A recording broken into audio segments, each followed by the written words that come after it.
बिस्मिल्लाहिर्रहमानिर्रहीम। फ़ितरे के बारे में सवाल किया गया। अगर कोई शख्स शब ईद उल फ़ित्र ये नहीं जानता है कि अगर किसी के यहाँ पर कोई शख्स खाना खाएगा उस पर फ़ितरा वाजिब हो जाए। मिसाल के तौर पर अगर कोई शख्स अपने दोस्त को दावत दे किसी होटल में और वहाँ पर साथ बैठकर खाना खाएं, तो क्या उस शख्स पर जो खाना खिला रहा है, जो दावत दे रहा है, उसका फ़ितरा उस पर वाजिब होगा या नहीं? जबकि वो नहीं जानता था, अगर होटल में खाना खिलाएगा तो उस पर फ़ितरा वाजिब हो जाएगा।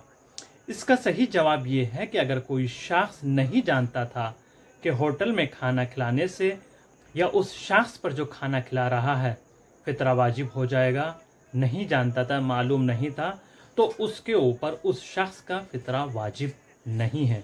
और इसी तरह कोई शख्स दीवाना है या आकिल नहीं है, मजनू हो गया है, लेकिन वो शख्स रोज़े ईद उल फ़ित्र नमाज ज़ुहर से पहले बालिग या आकिल हो जाए, यानी वो पहले दीवाना था, मजनू था, बाद में आकिल हो जाए यानी सही हो जाए, तो उस शख्स पर फ़ितरा वाजिब हो जाएगा। फ़ितरा निकालना वाजिब है। दीवाना था, मजनू था, तो उस शख्स पर फ़ितरा वाजिब नहीं है।